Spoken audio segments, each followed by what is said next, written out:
fight game. You're a stand-up guy for being here. What was it you saw in the fight? Wow. Well, Jim, it was a very, very close fight, in my opinion, and the other two judges. You want to keep in mind here that the combined world title fights of the three judges involved in this fight were in excess of 350. They're not trainees. And what we noticed in the fight, we were all pretty much in agreement. It was a close fight. There's a misunderstanding, I believe, in the boxing community that the same criteria that you use for amateurs is used on the professional. It's not. What I personally saw that night is that the first 6 rounds, clearly Pacquiao was the winner. It was an exciting 6 rounds. But what I saw in the 4th round is that Pacquiao clearly won them. He hurt Bradley.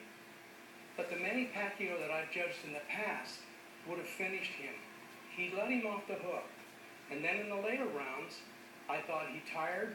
His punches were missing a bit. Bradley's punches were missing to the head. But Bradley was scoring. He was scoring well on the body. All right, you saw the results of the poll that we ran after showing the replay of the fight, and still 91% of our viewers say that they believe Pacquiao won the fight. So clearly they're not seeing what you saw. You've been around boxing, as you point out, a great deal of time. I know you love the sport.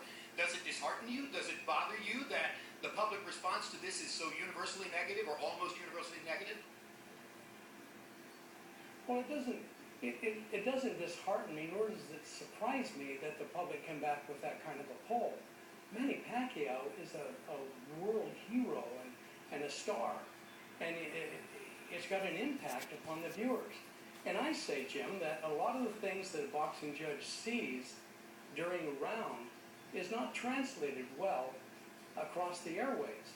It doesn't even translate sometimes with what you're describing happened in the round. Duane, do you think that the methods by which judges are hired, trained, and evaluated in Nevada is the best it can be, or could there be improvements? Well, let me tell you, the Nevada Commission has done things the way that we've done for years. And they have allowed input from the boxing promoters, from each fighter, and all the principals involved in the fight. They allow input as to the selection of the officials. There's a real scrutiny that the Nevada Commission goes through in selecting judges. I frankly think it's the best. Nevada is a unique state.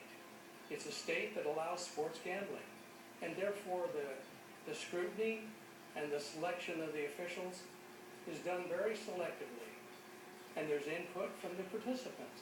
I think that Nevada has done an outstanding job in selecting the officials. All right, thanks very much, Duane. And they will in the future. All right, I appreciate your input, and again, totally appreciate that you were here tonight. Of course, not everyone in the boxing universe has reason to be disturbed about the verdict in Pacquiao-Bradley. One of those with the best reasons to rejoice is Dunkin, Bradley's manager, one of the best and most effective managers in the sport. Cameron joins us now from Las Vegas. Cameron, what's your strongest argument for the notion that Tim won the fight? Well, Tim fought 3 minutes of every round. He was constantly touching him to the body, he was touching him to the arms and to the gloves, and he was throwing more effective punches and throwing a lot more punches. Why do you think the public sees it differently than the way you see it and the judges saw it? Same thing Duane said. You know, Manny Pacquiao he's a world hero, and the whole fans are there for him, and they're yelling, and every time he moved, every time he took a step forward, they would yell. So anything he did was going to translate that he was winning the fight. Has the controversy robbed any of the joy of winning from you and Bradley and the members of Tim's family? It did. I mean, for a couple of days, we were having fun, but Tim finally came out of it, and he realizes what he's accomplished and what he's done, and he's extremely happy right now, and so am I.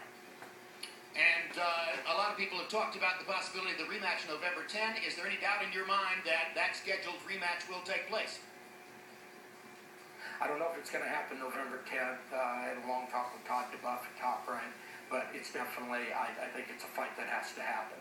All right. Well, Todd DeBuff is our next guest, luckily enough, so thank you very much for being with us, Cameron. We'll move on and continue the discussion. Now, the rematch